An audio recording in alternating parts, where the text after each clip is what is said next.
আসসালামু আলাইকুম, doctor Murshed আগাইন from USA. শিশু নির্যাতন ও অবহেলা জার্নালে প্রকাশিত এই গবেষণাটি এই বিষয়ে বেশ গুরুত্ব দিয়েছেন। তো এই আর্টিকেলটাতে বোঝানো হয়েছে যে শৈশবের মৌখিক যে অপব্যবহার তার নিজস্ব শ্রেণী বিভাগের অপব্যবহার হিসেবে চিহ্নিত করার আহ্বান জানিয়েছেন। তো শিশু নির্যাতনকে বর্তমানে 4টি বিভাগে শ্রেণীবদ্ধ করা হয়েছে। এখানে বলা হয়েছে শারীরিক নির্যাতন, যৌন নির্যাতন, মানসিক অপব্যবহার, যার মধ্যে মৌখিক অপব্যবহার একটা অংশ, এবং অবহেলা। এবং এই অধ্যয়ন, প্রতিরোধ এবং চিকিৎসার কৌশলগুলি আমাদেরকে জানতে হবে। অভিভাবকদের চাপ দেওয়ার অবশ্যই অধিকার রয়েছে, কিন্তু আপনার বাচ্চাদের উপর এটি কিন্তু বের করবেন না। উদাসীনতা, নীরব আচরণ এবং সহিংসতা প্রত্যক্ষ করা সহ অন্যান্য ধরনের মানসিক অপব্যবহারের বিপরীতে এই রিসার্চাররা মৌখিক অপব্যবহারকেও আরো প্রকাশ্য হিসাবে শ্রেণীবদ্ধ করেছেন এবং বলেছেন এটি বিশেষ মনোযোগ প্রদান করে। ওয়ার্ডস ম্যাটার দ্বারা পরিচালিত একটি ব্রিটিশ দাতব্য সংস্থা এই মৌখিক অপব্যবহারের অবসান ঘটিয়ে শিশুদের স্বাস্থ্যের উন্নতি করার লক্ষ্য রাখে, এবং এই গবেষণাটি নর্থ ক্যারোলাইনা উইনগেট ইউনিভার্সিটি এবং লন্ডনের ইউনিভার্সিটি কলেজের গবেষক দ্বারা পরিচালিত হয়েছিল। তো শৈশব মৌখিক অপব্যবহারকে আজীবন নেতিবাচক পরিণতির কারণে একটি অপব্যবহারের উপপ্রকার হিসেবে স্বীকার করা প্রয়োজন, এটি বলেছেন প্রফেসর ডক্টর ডুবে, যারা রিসার্চটা করেছেন।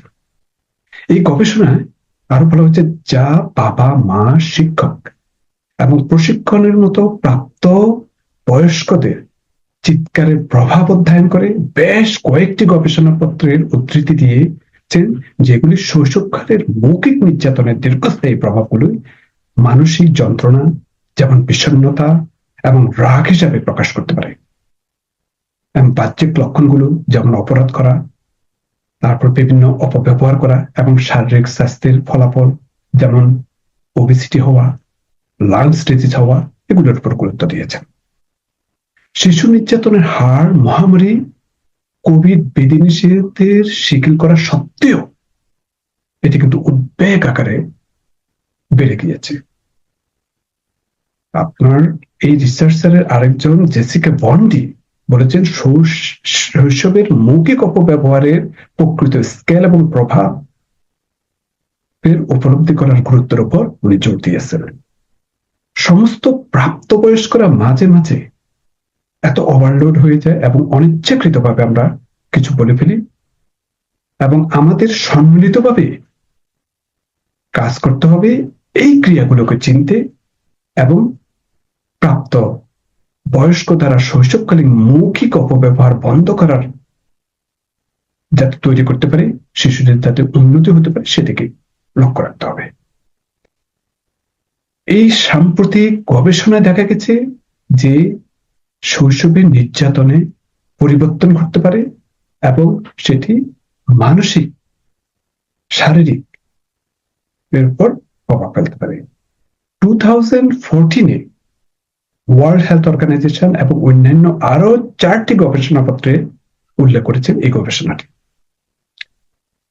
তো গবেষকরা শৈশব মৌখিক অপব্যবহারে সংজ্ঞায়িত করার জন্য একটি সংগতিপূর্ণ তার প্রয়োজনের উপর গুরুত্ব দিয়েছেন।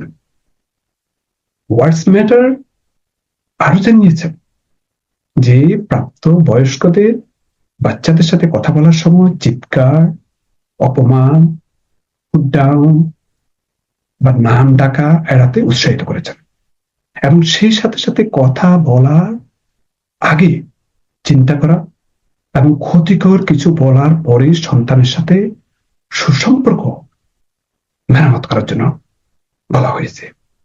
একইভাবে চিৎকার করার প্রথম নিয়ম হলো এটি করার সময় সমালোচনা থেকে বিরত থাকতে হবে।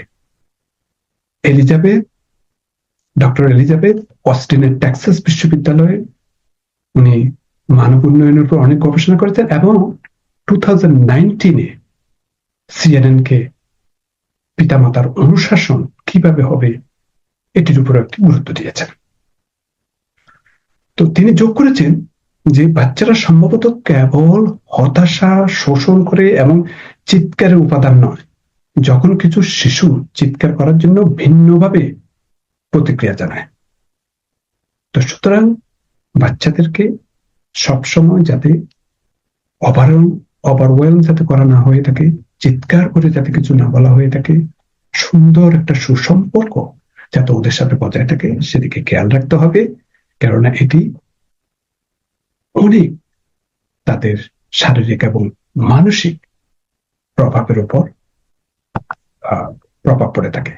এবং এই রিসার্চটা বলেছেন যে বাচ্চাদেরকে শাউট করা এটা হার্মফুল তাদের সেক্সুয়াল এবং ফিজিক্যাল অ্যাবিউসের মতো। সুতরাং বাচ্চাদের সাথে সুসম্পর্ক গড়ে তোলা। Thank you.